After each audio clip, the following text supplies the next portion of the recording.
Hi guys! Today I will share it with you my recipe. Meron po akong kakaibang recipe today. So ngayon po ay magluluto ako ng fried durian. Dahil po maraming durian ngayon. So let's see. We will try my recipe about durian. So, ang pinaka-main dish po natin is durian. So, yan po. Na-open na po natin ating durian at kukunin po natin yung mga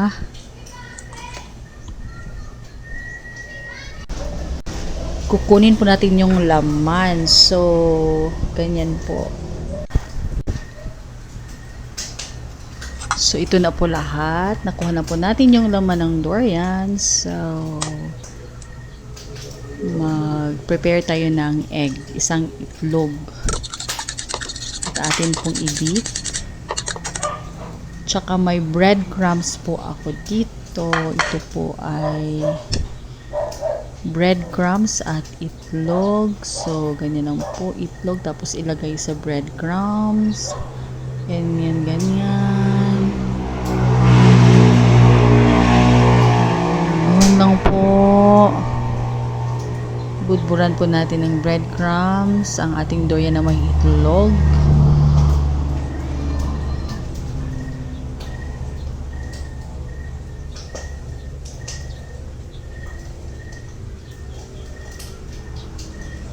At i-transfer sa isang plato.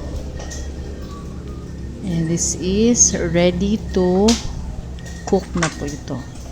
So, painitin po natin ang ating pan at lagyan po natin ng konting oil lang po. Cooking oil. Ganyan po. Cooking oil, konti lang. At yan, i-fry na po natin ang ating prepare na durian. Very easy lang po. So, pag na-brown na po siya, ibaliktad na lang po natin. Baliktarin.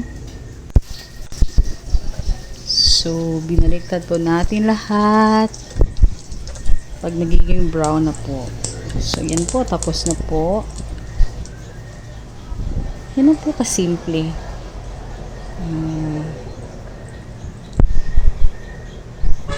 Yan na po. So, I'm so excited to taste this fried durian. So, let's see if it's delicious.